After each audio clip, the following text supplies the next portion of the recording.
Hello សួស្តីបងប្អូនទាំងគ្នាថ្ងៃនេះយើងវិលមកជួបគ្នាទៀតហើយប៉ុន្តែសាច់រឿងថ្មីហើយខ្ញុំក៏សង្ឃឹមថាសាច់រឿងមួយនេះបងប្អូនអាចស្ដាប់ទៅ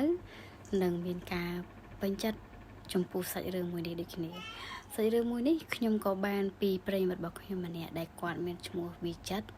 បងវិចិត្រគាត់បានជួបនឹងហេតុការណ៍ផ្ទាល់ណាបងប្អូនគាត់ក៏បានចែករំលែករឿងនេះមកកាន់ខ្ញុំដើម្បីធ្វើការនិទានទៅដល់បងប្អូនសម្ដាប់ទាំងអស់គ្នារឿងរ៉ាវមួយនេះគឺបានកើតឡើងទៅលើបងវិចិត្រប្រហែលជា3ឆ្នាំមុននេះឯងបងប្អូនដែលបងវិចិត្រគាត់បាននិយាយថាគាត់គឺជានិស្សិតដែលទើបតែបញ្ចប់ការសិក្សាហើយគាត់កាលពីក្មេងគាត់បញ្ជាក់ថាគាត់ជាមនុស្សម្នាក់ដែលលក្ខណៈថាអាសាឃើញខ្មោចឬក៏អាសាជួបរឿងអបិយជំនឿអីអញ្ចឹងណាបងប្អូនអាចនឹងចាស់គាត់និយាយថាគេហៅថាកាយ៉ាវខ្មោចឡងព្រោះគាត់លើសូចាស់ប្រាប់គាត់អញ្ចឹងពេលដែលគាត់និយាយថាគាត់អាសាជួបនេះជួបនោះកាលពី3ឆ្នាំមុននេះគាត់គឺជានិស្សិតប៉ុន្តែឥឡូវហ្នឹងគឺគាត់បានបញ្ចប់ការសិក្សារួចរាល់ហើយណាបងប្អូនហើយគាត់បញ្ជាក់ថាបច្ចុប្បន្នគាត់ក៏មានគ្រួសារដូចគ្នាគាត់រៀបការរួចហើយប៉ុន្តែកាលពី3ឆ្នាំមុនណាបងប្អូន3ឆ្នាំមុនគាត់បានឡើងមកទីក្រុងភ្នំពេញដើម្បីធ្វើការសិក្សារៀនសូត្រហើយ3ឆ្នាំមុននោះគាត់បញ្ជាក់ថាគ្រួសាររបស់គាត់គឺជីវភាពមិនសូវជាធូរធារទេគាត់ឡើងមកភ្នំពេញសិក្សាហើយគាត់បានសម្ដែងជាមួយនឹងបងប្រុសរបស់គាត់ម្នាក់ដែលធ្វើការនៅក្នុងរាជធានីភ្នំពេញប៉ុន្តែបងប្រុសរបស់គាត់ក៏មានគ្រួសារដូចគ្នាបងប្អូនមានគ្រួសារហើយនឹងមានកូនតូចម្នាក់ដូចគ្នានឹងជួបន្ទប់តែមួយទេវាជាអកុសលដោយសារតែបន្ទប់តូចអញ្ចឹងគាត់មិនអាចគេងនៅក្នុងបន្ទប់បានទេដោយសារតែបន្ទប់គេងគឺវារាងតូចបានស្នាក់នៅតែមនុស្សប្រហែលអ្នកនឹងឯងហើយណាមួយទៀតបងប្រុសរបស់គាត់មានម៉ូតូអញ្ចឹងម៉ូតូបងប្រុសគាត់ក៏ដាក់នៅខាងក្នុងផ្ទះក្នុងបន្ទប់បងប្អូនចំណែកគាត់គឺគាត់បានត្រឹមតែគេងនៅខាងក្រៅបន្ទប់ទេគាត់មានប៉ៅអ៊ីមួយបងប្អូនលក្ខណៈគាត់ថាប៉ៅអ៊ីបត់ណាសម្រាប់គាត់គេងនៅខាងក្រៅអញ្ចឹងពេលណាដែលគាត់គេងគាត់យកប៉ៅអ៊ីហ្នឹងយកមកលាដើម្បីគេងបងវិចិត្រគាត់បានបញ្ជាក់ថានៅពេលដែលគាត់ឡើងមករៀននៅភ្នំពេញនេះបងប្អូនគឺវាគាត់ជួនអីប្អូនរបស់ប្រពន្ធបងគាត់ហ្នឹងក៏បានរៀនចប់ដូចគ្នាហើយក៏ឡើងមកក្រុងភ្នំពេញដើម្បីសិក្សាដូចគ្នាអ្វីដែលសំខាន់គឺខាងក្រៅគេងគ្នា2នាក់គាត់ថាគេងគ្នា2នាក់គេងគាត់ម្នាក់ហើយនឹងប្អូនថ្លៃរបស់បងគាត់ម្នាក់ទៀតហើយប៉ៅអ៊ីដែលគេងហ្នឹងគាត់ថាវារៀងធំដែរអាចគេងមនុស្ស2នាក់បានគ្រាន់តែវារៀងជាងអៀតតិចតួចវាមិនជាទលេណាទេហើយប៉ៅអ៊ីគាត់គេងហ្នឹងគឺគាត់ចងមុំណាគាត់ចងមុំពីក្រៅព្រោះគាត់ខ្លាចលោមានមូសមានអីដោយសារតែបងប្អូនដឹងស្រាប់ហើយបន្ទប់ជួលគាត់ថាបន្ទប់ជួលសងខាងមានបន្ទប់ជួលហើយមានផ្លូវដើរប្រឡោះកដាលហើយផ្លូវដើរហ្នឹងមិនជាធំណាស់ទេបងប្អូនគាត់ថាជាមកល្មមនឹងឯងគ្រាន់តែយើងគេងទៅក៏វាមិនបជ្រៀតផ្លូវដែលគេដើរចុះដើរឡើងដែរពេលហ្នឹងគាត់បាននិយាយថាយប់ដំបូងដែលគាត់ឡើងមកដល់ភ្នំពេញហ្នឹងគាត់បានសម្រាប់ជាមួយនឹងប្អូនថ្លៃរបស់បងគាត់យប់ដំបូងដែលគាត់បានសម្រាប់គាត់បាននិយាយថាជាធម្មតាគឺគាត់តែងតែអាសាឃើញនេះអាសាឃើញនោះខាងអបិយជំនឿអញ្ចឹងឲ្យតែពាក្យកន្លះយប់ឡើងគាត់ថាគាត់ចេះតែអាសាបានជួបសម្រាប់គាត់មិនដឹងថានៅពេលដែលគាត់មកសម្រាប់នៅនេះមិនដឹងថាគាត់បានជួបអាហេតុការណ៍អីអស់នឹងទៀតឬក៏អត់ទេព្រោះវាជាលើកទី1របស់គាត់ដែលទៅតែមកដល់ភ្នំពេញយប់ឡើងគាត់ក៏សម្រាប់ទាំង2នាក់អ្នកមកជាមួយគ្នាហ្នឹងរហូតដល់ម៉ោង12យប់គាត់ថាម៉ោង12យប់ហ្នឹងស្រាប់តែគាត់ឮសូរសលេងគេដើរចុះដើរឡើងដើរចុះដើរឡើងហើយជាធម្មតាយើងគេងនៅផ្លូវដើរគឺវាបែបហ្នឹងឯងបងប្អូនតែមានអ្នកណាដើរគឺយើងតែងតែឮហើយអញ្ចឹងគាត់ថាឮសូរសលេងរហូតគាត់ធំអត់បានទេអញ្ចឹងគាត់ក៏បើកភួយដើម្បីមើលប៉ុន្តែស្រាប់តែអត់ឃើញទេអត់ឃើញមនុស្សទេណាគាត់ក៏បានស្ងំគេងបន្តទៀតពេលដែលគាត់គេងបន្តទៀតហ្នឹងគាត់ឮសូរសលេងទៀតឮសូរដើរចុះដើរឡើងហីអូ អូស្បែកជើងអូតំណប់ជើងហ្នឹងលឺសូរគ្រុកគ្រុកគ្រុកអញ្ចឹងទៅពេលហ្នឹងគាត់ក៏ឆ្ងល់ក្នុងចិត្តដែរគាត់ថាចុះអ្នកណាគេដើរលឺសូរខ្លាំងអីអត់ខ្លាចដាច់កាយណប់ជើងអីទេអីគាត់ក៏ព្យាយាមសង្ងំអត់តន់បើកមើលភួយមើលទៀតទេណាតែគាត់ត្រង់អត់បានអញ្ចឹងគាត់ក៏បើកមើលម្ដងទៀតគាត់ថាពេលដែលគាត់បើកមើលម្ដងទៀតហ្នឹងគាត់ក៏បានឃើញស្មៅមនុស្សស្រីស្លៀករ៉ូបសស្ទង់លក្ខណៈថាគ្រាន់តែបើកភ្លាមវាដើរកាត់ពីក្បាលតនេកទៅចុងជើងភ្លាមត្រុយយកហ្មងហើយបើគិតទៅដូចយើងជីស្គីបងប្អូនដឹងអារបៀបគេជីស្គីអារបៀបថាដាក់ទៅទៅត្រាវគាត់មើលអត់តាន់គាត់ថាលឿនពេកមើលអត់តាន់អញ្ចឹងគាត់ក៏សង្ងំដេកម្ដងទៀតតែប៉ុន្តែគាត់ដឹងហើយគាត់ថាគាត់ដឹងហើយព្រោះគាត់អាសាជួបហើយគាត់ថាអត់មានអីត្រូវចម្លែកអីទេពេលដែលគាត់គេងម្ដងទៀតនេះក៏លឺសូរសលេងដើរទៀតដើរចុះដើរឡើងអញ្ចឹងទៅស្ងាត់ដល់ពេលអស់ពីស្ងាត់គាត់ថាមានអារម្មណ៍នៅចុងជើងគាត់ដូចជាមានមនុស្សមកអង្គុយធម្មតាប៉ៅអ៊ីស្មើអញ្ចឹងតែយើងឡើងទៅវាត្រុតហើយបងប្អូនអញ្ចឹងគាត់ថាដូចជាមានមនុស្សមកអង្គុយអស់ពីមកអង្គុយស្រាប់តែគាត់មានអារម្មណ៍ថាដូចអាសាបាតជើងគាត់មកខាងស្ដាំគាត់ថាដូចជារមាស់រសើបអញ្ចឹងទៅគាត់ក៏បើកភួយមើលពេលដែលគាត់បើកភួយមើលស្រាប់តែឃើញម្នាក់ស្រីហ្នឹងមកអង្គុយអេះបាតជើងគាត់អត់ទេបងប្អូនអានេះខ្ញុំអត់សើចមែនតាខ្មៅលុយមកអេះបាតជើងគេចឹងគាត់ថាមកអេះបាតជើងគាត់ហើយដល់ពេលគាត់ឃើញអញ្ចឹងគាត់ថាគាត់ទប់អារម្មណ៍អត់ចង់បានទេតែគាត់ព្យាយាមអត់ស្រែកអត់រើណាស្រាប់តែម្នាក់ហ្នឹងវាមើលមុខមកយើងប៉ុន្តែគាត់ថាមើលអត់ឃើញមុខច្បាស់ទេដោយសារតែសក់បាំងឃើញតែភ្នែកព្រាតិចដែលវាស្លងមើលមកយើងណាស្រាប់តែញឹមចេះនេះគេហៅញឹមអីគេបងប្អូនញឹមផ្កាតកួនណាគាត់ថាគ្រាន់តែឃើញញឹមអញ្ចឹងគាត់ក៏ធាក់ជើងឡើងមកតែម្នាក់ហ្នឹងកាត់ចាប់កជើងគាត់ចាប់ជាប់ហើយគាត់ក៏ថាបេះដូងគាត់លឹងចង់ផ្ទុះចេញក្រៅហើយគាត់ក៏ព្យាយាមធាក់ទៅដល់ថែមទៀតទៅម្នាក់ហ្នឹងក៏វាលែងហើយគាត់ងើបឡើងទៅក៏បាត់ម្នាក់ស្រីហ្នឹងទៅគាត់ងើបឡើងអញ្ចឹងទៅគាត់ក៏ប្រាប់មិត្តភក្តិគាត់ណាថាគាត់ជួបនឹងរឿងគេមិញហ្នឹងតែមិត្តភក្តិគាត់ថាអញអត់មានឃើញអីផងឃើញតែហើយហ្នឹងអញ្ចឹងគេមកជឿបងប្អូនបើគេអត់ឃើញផងតែបើសិនជាអ្នកដែលគេមានអបិយជំនឿប្រហែលជាគេអាចជឿបានខ្លះគាត់ក៏ប្រាប់បងហ្នឹងគេងទៀតអញ្ចឹងយប់ឡើងថ្ងៃទី2ថ្ងៃទី1ហ្នឹងគាត់ក៏អត់ប្រាប់បងគាត់ដែរអត់ប្រាប់បងប្រុសគាត់ទេអញ្ចឹងពេលដែលយប់ដល់ទី2ហ្នឹងគាត់ថាទៀតម្នាក់ស្រីហ្នឹងដើរចុះដើរឡើងអញ្ចឹងទៅគាត់បើកភ្នែកបើកភួយមើលក៏បាត់ម្នាក់ហ្នឹងអញ្ចឹងទៅមកសន្ទុះក្រោយគាត់ថាជាមានអារម្មណ៍អីគេដូចជាតិច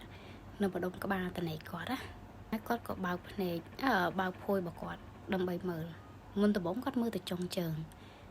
អត់មានឃើញមនុស្សទេតែគាត់មានអារម្មណ៍ថាតិចគាត់ក៏កលេចមើលមកលើក្បាលតនេរបស់គាត់វាកន្លែងមើលចេះគាត់ថានៅលើក្បាលតនេគាត់ហ្នឹងឯងមិនឈរនៅលើក្បាលតនេគាត់ហ្នឹងឯងគាត់ថាពេលហ្នឹងគាត់លឹងភាំងនិយាយអីអត់ចង់ចេញតែម្ដងលេងវាសើចដាក់គាត់សើចឲ្យគាត់ថាមានហូរឈាមមកទៀតមាត់របស់ម្នាក់ស្រីហ្នឹងណាអូយអានេះបើសិនជាខ្ញុំជួបហេតុការណ៍នេះវិញខ្ញុំប្រហែលជាឈប់រៀនខ្ញុំសុខចិត្តទៅផ្ទះវិញណាមែនតាបងប្អូនឬក៏អាចទៅរកកន្លែងស្នាក់នៅថ្មីបើសិនជាសម្រាប់ខ្ញុំប៉ុន្តែបើជីវភាពអត់មានខ្វះខាតមានតែទ្រាំនៅដូចបងវិចិត្រអញ្ចឹងបងវិចិត្រគាត់ថាគាត់គ្រាន់តែឃើញគាត់ភាំងគាត់លង្កាំងតមកសន្ទុះទៅបានគាត់ប្រមូលអារម្មណ៍មកវិញបានហើយគាត់ក៏កេងបែរទៅរកមិត្តភក្តិរបស់គាត់ដែលកេងជាមួយគ្នាត្រូវជាប្អូនថ្លៃរបស់បងប្រុសរបស់គាត់ហ្នឹងណាគាត់បែរទៅរកគេហ្នឹងស្រាប់តែគាត់លើសូរសលេងខ្សឹបដាក់គាត់ថាបងខ្ញុំសុំកេងដែរគាត់លើសូរសលេងអញ្ចឹងគាត់ក៏ព្យាយាមទប់អារម្មណ៍ថាអត់លឺទាំងអស់ហើយម្នាក់ស្រីហ្នឹងគាត់ក៏ខ្សឹបមកទៀតថាបងខ្ញុំសុំកេងដែរហើយស្រាប់តែនៅពីខាងក្រៅគាត់ហ្នឹងមានអារម្មណ៍ថាដូចទៅ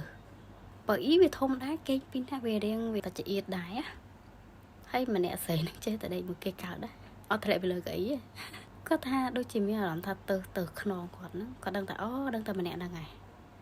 តែគាត់អត់នេះណាគាត់ថាគាត់ដំបូងគាត់អត់កលេចមើលទេប៉ុន្តែគាត់គិតថាប្រហែលជាអ្នកដតីគេមកអង្គុយលេងនៅក្បែរគាត់ឲ្យដឹងហើយណាមួយគាត់ចង់ដឹងផងណា ចឹងគាត់ថាគាត់ព្យាយាមប្រមូលអារម្មណ៍ហើយងាកទៅរកម្នាក់ហ្នឹងស្គាល់តែគាត់ងាកទៅភ្លាមបាក់មុខម្នាក់ហ្នឹងហ្មងលក្ខណៈថានេះមុខគាត់គាត់ក៏លេងមកភ្លាមគឺអញ្ចឹងតែហ្មងហើយបងប្អូនគិតមើលសាកសម័យមើលបើលេងមកអញ្ចឹងហើយនេះហើយម្នាក់ស្រីហ្នឹងសើចស្ញាញ់ដាក់គាត់តែណាចេះហើយមានហូរឈាមមាត់ហ្នឹងមានហូរឈាមបងវិចារគាត់ថាគាត់គ្រាន់តែឃើញគាត់ថាព្រលឹងមានទាំងប្រហែលសឹងតែរត់ចេញអស់លេងហ្មងហើយគាត់ព្យាយាមរើពេលហ្នឹងគាត់ចង់ក្រោកឡើងព្យាយាមរើតែម្នាក់ហ្នឹងលេងស្ទុះមកសគាត់ភ្លាមយំគាត់ថាគាត់ព្យាយាមរើហើយរើយ៉ាងណាក៏រើអត់រួចដែរម្នាក់ហ្នឹងនៅសគាត់ពីលើគាត់នឹងជាប់រហូតហ្មងទោះបីជាគាត់ព្យាយាមស្រែកហៅបងដែលដល់គេងក្បែរហ្នឹងក៏បងហ្នឹងដូចជាអត់លឺនៅអ្វីដែលគាត់បានស្រែកហៅឲ្យជួយទេតមកសទុះទៅបានម្នាក់ហ្នឹងវាងើបចេញវិញទៅហើយគាត់ក៏ក្រោកឡើងមកបានគាត់គ្រាន់តែក្រោកឡើងមកភ្លាមគាត់ថាគាត់ក៏ទៅគោះទ្វារបន្ទប់របស់បងប្រុសរបស់គាត់ហ្នឹងគោះផាំងអញ្ចឹងទៅបានបងប្រុសរបស់គាត់ហ្នឹងបើកទ្វារមកហើយសួរមានការអីបងវិចិត្រក៏គាត់ប្រាប់បងប្រុសរបស់គាត់ថាគាត់បានជួបនឹងហេតុការណ៍នេះវាអញ្ចេះហើយគាត់ក៏ស្ទុះមកបងប្រុសគាត់ហ្នឹងទៅបន្ទប់ទឹកលក្ខណៈថាគាត់ទៅលុបមុខទៅអីអញ្ចឹងទៅហើយវារៀងស្វាងហើយគាត់ថាគាត់សង្ងំនៅក្នុងបន្ទប់ទឹកហ្នឹងវាអាចចន្លោះប្រហែលជា10នាទីអីដែរបានគាត់សម្រួលអារម្មណ៍ហើយគាត់ចេញមកវិញប៉ុន្តែគាត់ចេញតាណាក៏វាពិបាកដែរបងប្អូនដោយសារតែគាត់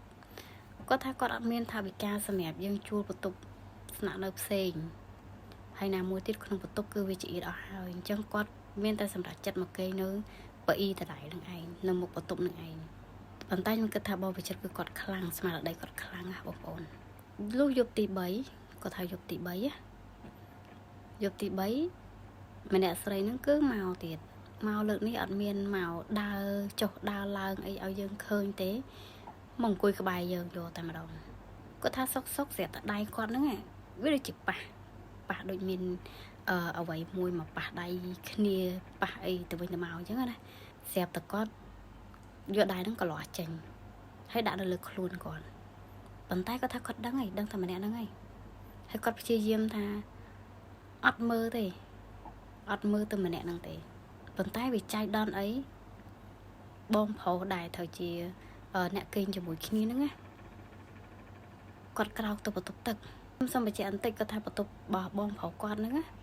គឺគាត់អត់បានចាក់កលឹះពីខាងក្នុងទេគ្រាន់តែយកអីដើម្បីយកមកទប់តិចតួចហើយយើងរៀងពង្រឹបទ្វារបន្តិចមកគឺវាដូចរៀងជាប់កលឹះយកឯងហើយយើងរៀងរុញខ្លាំងទៅគឺវាលបើកហើយព្រោះគាត់ដឹងថា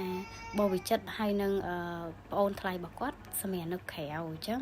ពេលណាដែលចង់ចូលបន្ទប់ទឹកគឺអត់ចាំបាច់ហៅគាត់ទេអញ្ចឹងបងប្រុសហ្នឹងគាត់ទៅបន្ទប់ទឹកគាត់ថាទៅរៀងមកសន្ទុះដែរហើយគាត់ក៏ថាយប់ហ្នឹងគឺគាត់ព្យាយាមអត់មើលទេទោះបីជាលឺសូរសលេងអីក៏ដោយទោះបីជាលឺសូរអ្នកមកខ្សឹបមិនក៏ដោយគាត់ថាគាត់អត់មើលទៅខាងគាត់ដេកហ្នឹងឬមួយក៏គាត់បើកភួយមើលជាដាច់ខាតគឺអត់ទេប៉ុន្តែគាត់ថាចៃដន្យអីស្រាប់តែមុងរបស់គាត់នេះវាដូចមានខ្យល់មកពីណាប៉ើងអញ្ចឹងទៅគាត់ក៏សម្រេចចិត្តងើបទៅដាក់ជើងមុងឡើងវិញគាត់បិទភ្នែកទៅប៉ុន្តែគាត់បែរជាលឺសូរសលេងបងដែលគេងជាមួយគ្នាហ្នឹងណាសួរថាខ្យល់ខ្លាំងមែនគាត់ក៏បើកភ្នែកហើយកលែងមើលទៅសលេងហ្នឹងស្រាប់តែជួបម្នាក់ស្រីហ្នឹងដដែលគាត់កលែងភ្លាមលេងតល់មុខគ្នាផ្លែតមកភ្លាមហើយគាត់គ្រាន់តែរយកភួយយកមកទៅដប់គឺម្នាក់មានឡើងសកត់យើងភ្លាមយកដូចយប់ទី2នេះគាត់ថាគាត់តម្រាំតែរួចរហូតដល់បងប្រុសដែលគេងជាមួយគ្នាហ្នឹងគាត់មកដាស់បើនិយាយឲ្យស្រួលស្ដាប់ទៅអានេះគាត់និយាយហ្នឹងគឺបើតាមខ្ញុំគិតគាត់ដូចជាយកសពដូចគេមកសកត់យើងណាបងប្អូនគាត់ក៏ភ្ញាក់ឡើងទៅគាត់ក៏ប្រាប់ហេតុការណ៍ហ្នឹងទៅឲ្យបងប្រុសហ្នឹងស្ដាប់ទៀតណាដល់ពេលបងប្រុសហ្នឹងដំបងគាត់ថាគាត់អត់ចង់ជឿទេប៉ុន្តែបងវិចិត្រគាត់ជួបរងថ្ងៃដល់ពេលជួបរងថ្ងៃអញ្ចឹងគាត់ថាអូគាត់លឺសូរចាស់ថាគេយកកសែងមូហើយដាក់នៅលើមុងទៅពួកអានឹងវាអត់ហ៊ានមកសកត់យើងឬក៏អីអញ្ចឹងទេហើយគាត់ក៏ជួយបងវិចិត្រប៉ុន្តែជួយយ៉ាងណាក៏អត់បានដែរបងប្អូនគាត់ថាដាក់កសែងហ្នឹងគាត់នៅតែមកជួបអញ្ចឹងឯងរហូតដល់ប្រហែលជាប្រហែលខែក្រោយបងដែលគេងជាមួយគ្នាហ្នឹងណាគាត់ក៏មានគ្រួសារ vậy tới bờ tam nhưng kịch mới tới bà hai chỉ có hiện mình đái đại điệp cà chẳng đó cà tới có tận nơi cho mũi nông bồn bỏ con bông phổ nó á tận nơi chẳng tới còn nó so tại bao bị chặt tại thì có tha bao bị chất có trom nơi cả lại đó ạ rồi hốt đo cọt ở điền chọc đập bê điền chọc tới bàn quạt chập đào miền càng nghe xong rôm muối hai cốt của mình cua xào được kì riệp cá nè bông bị chết coi bên chẹt tha muôn đằng quạt riệp cá nữa bông ổn hơi ở cọt là một vật tục rồi ngày nữa cứ mình nè sợi nữa quạt một bàn một lên quạt chẳng thể bàn tay quạt bài chỉ một không cài vô sọc lệ cái này tha xài vô sọc khơi bông sợi nè hay khơi vô sọc nó cứ khơi tay một cứ sạch bạc thò mà đa đôi chim mà được giờ chẳng admin bà lạ rư một cò cọ mờ lại để cứ ở xa một lên còn không vô sọc về khác có mò hao lên đào lên từ đi từ nu anh chân tơi cho mũi khi anh chân tờ bàn tay bàn to bị cọ đi cao rủi rót hay quát từ này chỉ mũi nó một con quát ở đây khơi ở bông sấy nó một bằng hai luôn nó không cao vô sọc bọc cọ tì chẳng có thằng bà hai chỉ bông sấy nó màu tam cọ cả rư một cò lại cả tha bông sấy nó còn ai nâng ở từ chắc cũng ná anh chân tờ bàn tay bà hai chỉประมาณ khai cày máu á bông bông sắp tại quát vô sắp khơi bông sấy năng tiền có tháp vậy đôi chỉ chùm lại phụ khan khơi dưới sắp tại ngày mũi quát vô sắp khơi bông sấy năng màu đồ cọt thấy stung mà áo quạt món á stung mà áo hay bẹt thay bằng anh tuần nè mày bắn nhầm hột khơi nhầm tùm ròm từ rồi bằng anh khơi nè về nó không vô sao bỏ con cọp rạp từ bông sấy năng thay nhầm điệp cao rồi đo hai hay nhầm ở mà nơi cho mũi năng bồn bỏ nhầm bạch bón nè hay bông sấy nó cọt cỏ lia đai hay cọt sờ lỏng mơ một bao vị trận hay cọt ở lia bạt từ lệ là tha cọt nhẹ chứ á ở lên khơi bông sấy năng vô bật to một tiết quát vô sau khơi nơi từ khơi bông sấy năng từ đại hay bông sấy nó cứ từ đại rồi mà ao hay xua đôi sầm lúa lượng muôn đằng chẳng ở đây sầm khăn có thao nhom được bằng ai nhá nhom rồi bằng ai tụm ròn từ khơi nhá mày bật bằng ai từ trâu nhom chắc bằng ai áp hẹp nhom chắc anh đi nhom sẽ đạp tới đôi chỉ cô ai là đại bông sấy năng hay bông vì chất quát có ban tâm tay vậy thay nhom mình khổ xa hơi cũng ai mà tam nhom ấy hay tăng vì nâng máu quát cả bàn kho tập rạp ở bụng đại quát đó chẳng ở bụng đại quát về để đằng nâng hái quát cả bán ở tủ quát hay ao lô có chui côn cù để ra tại nấu quát nó còn miền ở lô mũi ón để có chẹt côn cù mờ chẳng về đài lô có côn cù mơ tới có tha bông sấy nó cứ chắp ở đó mà lỡ bông bị chất cái kia mà tam con nó cứ ở bên cô bầm nón ấy ở cọ tê còn tại cái tam trong mơ thai bông bị chật chẳng á bị mà đài bỏ quát ba đầm nâng chẳng tới có xua lục bong tới tha ở lỡ dơ cua tại miền vị thị ấy đầm bay ao mình nè sấy nó còn ai nâng ngọc chất hay đo lên con bỏ quát lục bóng có quát phẹp tới tha miền tài bông bị chật nữa ở xa thợ bồn ở từ cả so chạy đầm lệ bồn cả so bỏ quát nữa ao tới bỏ bông sấy mà nè nâng tại mà đai quát đăng hát quát cổ kho pra bông bị chật bên từ trong này ai bông bị chất quát ban đầm đăng tới quát có xa thợ bồn bên chuông được từ cả so ao mà dạ thôm đái bông bông có tham mà dạ thôm đai ban quát lên vô sập khơi bông sấy nâng tay mà đòn hay muốn đừng quát lên vô sập khơi nữa có thà dục trong cao để vô sập khơi bông sấy nâng cứ bông sấy nâng quát mà rồi quát hay pra tha nhung xôm ao bằng ai ban ọt quát có ăn ở nhà ở bông sấy nâng ao hết quát có đau thôi cao mà đòn tích tới còn lên khơi bông sấy nâng hơi chắp bị nâng máu quát còn lên cho sập khơi bông sấy nâng tiệt tài tập đường mới đi bà dân chỉ tăng cầm nứt mà tại bò bảo nhóm á nhóm cái thà bông sấy nâng quát bà hai chị ai